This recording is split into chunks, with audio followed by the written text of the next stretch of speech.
Assalamualaikum warahmatullahi wabarakatuh.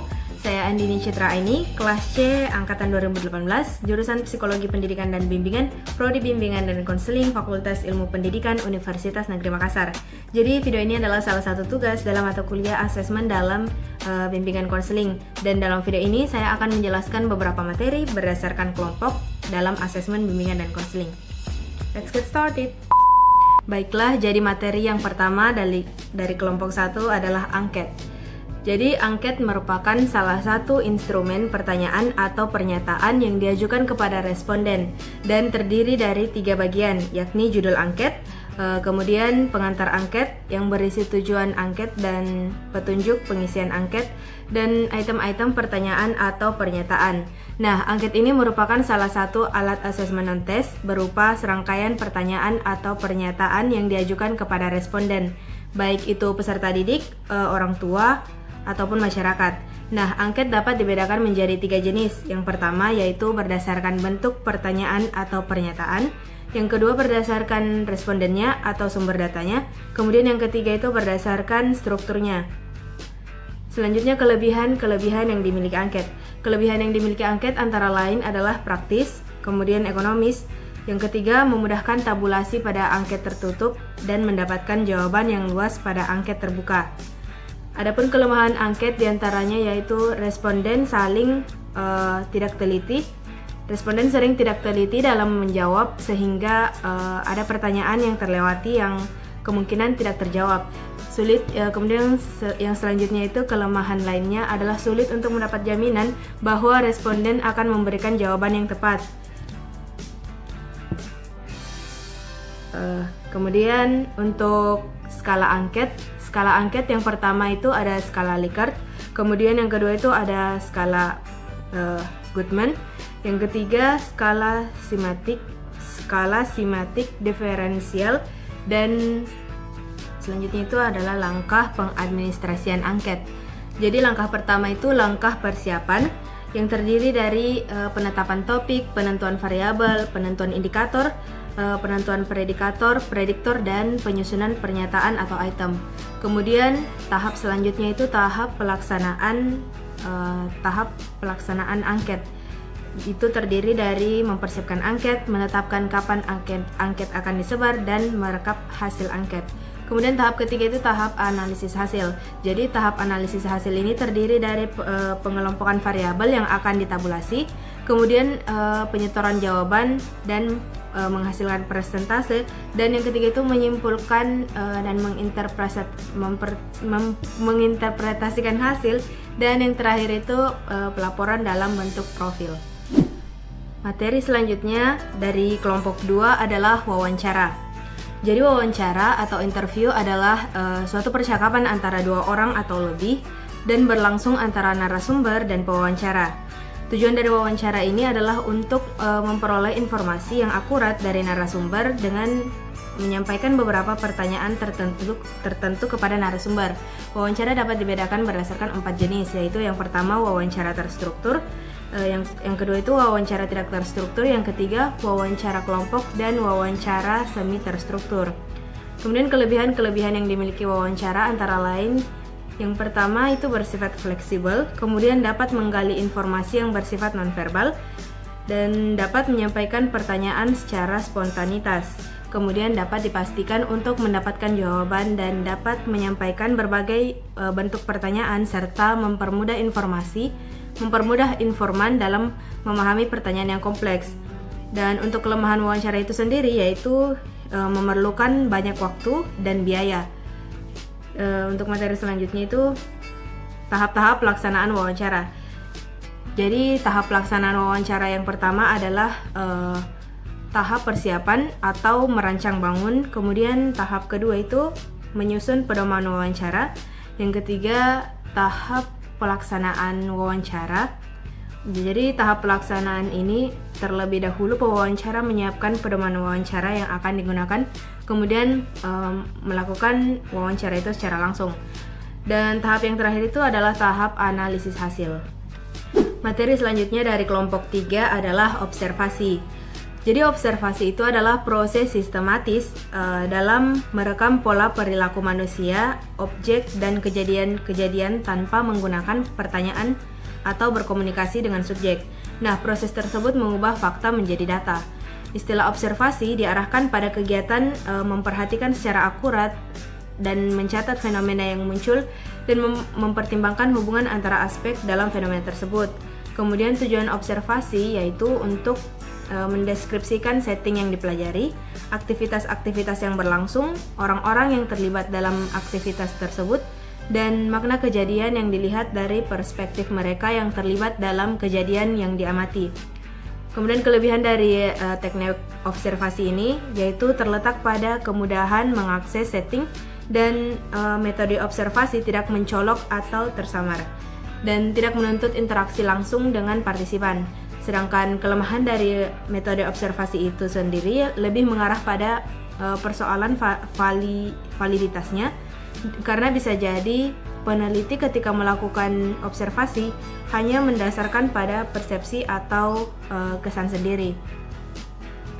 Dan selanjutnya itu alat pencatat observasi itu yang pertama ada catatan anekdot, kemudian kedua skala penilaian yang merupakan metode yang mengandung skala penilaian terhadap orang yang diamati.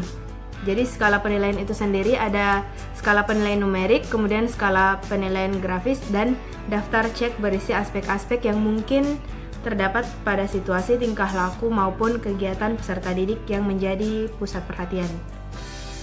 Selanjutnya adalah materi sosiometri dari kelompok 3. Jadi, sosiometri itu merupakan metode pengumpulan data tentang pola dan struktur hubungan antara individu-individu dalam suatu kelompok. Nah, penggunaan angket sosiometri ini akan membantu guru pembimbing untuk memperoleh data yang menggambarkan pola hubungan, intensitas hubungan, dan posisi peserta didik dalam kelompoknya. Nah, sosiometri ini memiliki 3 tipe angket yang masing-masing memiliki tujuan yang berbeda. Antara lain, jadi tipe nominatif, kemudian tipe skala bertingkat, dan tipe siapa dia. Nah, pada penggunaan sosiometri ini, setiap guru pembimbing harus mengikuti beberapa tahapan, yaitu tahapan perencanaan, tahapan pelaksanaan, serta pengolahan dan hasil dan analisis hasil observasi. Adapun kelebihan dan kelemahan dari sosiometri ini, kelebihannya yaitu yang pertama, konselor memiliki peluang untuk memahami bentuk hubungan sosial yang terjadi antara peserta didik yang dibimbingnya dengan melihat bagaimana frekuensi hubungan yang terjadi. Kemudian yang kedua, informasi tentang fungsi individu dalam kelompok yang dihasilkan oleh sosiometri objektif sebab bersumber dari banyak individu. Kemudian yang ketiga itu, dengan memanfaatkan hasil sosiometri, konselor memiliki peluang untuk melakukan berbagai proses bimbingan untuk memperbaiki hubungan peserta didik dalam kelompoknya. Nah, kemudian kekurangan dari sosiometri itu sendiri yang pertama yaitu sosiometri hanya dapat diterapkan pada kelompok peserta didik yang sudah saling mengenal dalam waktu yang cukup lama. Kemudian yang kedua, akurasi data penggunaan sosiometri yang sesuai tujuan sangat ditentukan oleh kemampuan guru pembimbing dalam menyusun angket sosiometri. Dan kekurangan yang ketiga itu, peserta didik tidak mudah untuk menetapkan pilihan teman, menetapkan intensitas hubungan yang selama ini terjadi, maupun saat menetapkan kriteria pribadi atau sifat-sifat anggota kelompok di kelasnya.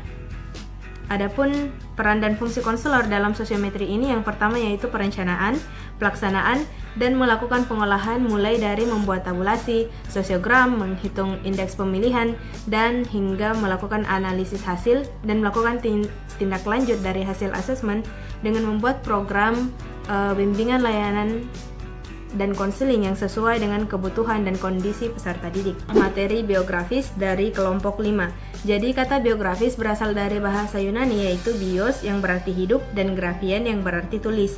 Dengan kata lain, biografis merupakan tulisan tentang kehidupan seseorang. Nah, biografi secara sederhana dapat dikatakan sebagai sebuah kisah riwayat hidup seseorang. Biografi atau autobiografi adalah alat pengumpul data dalam rangka program bimbingan di sekolah untuk mengetahui bagaimana perkembangan hidup murid tertentu secara menyeluruh dan garis besarnya. Kemudian tujuan biografi itu sendiri adalah agar konselor dapat memahami keadaan peserta didik yang berhubungan dengan minat, cita-cita, riwayat penyakit, dan pengalaman hidup dari peserta didik itu sendiri. Juga mengungkap suatu kisah atau keterangan hidup peserta didik yang bersumber dari kisah nyata. Nah, adapun kegunaan biografis dalam bimbingan dan konseling diantaranya yaitu yang pertama memperoleh gambaran mengenai kejadian-kejadian penting dalam kehidupan individu. Yang kedua, mengetahui reaksi-reaksi pribadi atau sikap pribadi terhadap kejadian-kejadian penting yang dihadapi individu dalam kehidupannya. Yang ketiga, memperoleh data mengenai individu atau pribadi murid dengan lingkungan hidupnya. Kemudian yang keempat itu mempelajari ungkapan pikiran dan perasaan individu terhadap dirinya sendiri dan lingkungannya melalui catatan yang ditulis sendiri maupun dituliskan orang lain. Kemudian jenis-jenis biografi itu sendiri ada 4. Yang pertama yaitu biografi, yang kedua autobiografi, yang ketiga buku harian, dan yang keempat itu buku kenang-kenangan. Selanjutnya tahap analisis biografis, yaitu merangkum semua kejadian yang dianggap penting, kemudian mengelompokkan antara pengalaman yang menyenangkan dan kurang menyenangkan, kemudian memisahkan data yang berkenan dengan aspek pikiran, perasaan, perilaku, atau sikap, dan lain-lain yang ingin diketahui. Dan kemudian itu menghitung selisih antara aspek positif dan negatif secara menyeluruh dan menjumlahkan aspek positif dan negatif dari masing-masing kategori. Menjumlahkan aspek positif dan negatif secara menyeluruh diambil dari kesimpulan secara umum, kemudian menghitung selisih aspek positif itu dan disimpulkan per kategori berdasarkan pengalaman yang dialami, dan hasil analisis biografi ditampilkan dalam profil individu peserta didik. Baik, materi selanjutnya adalah inventory. Jadi inventory ini merupakan bagian dari beberapa instrumen pengumpulan data tentang diri siswa.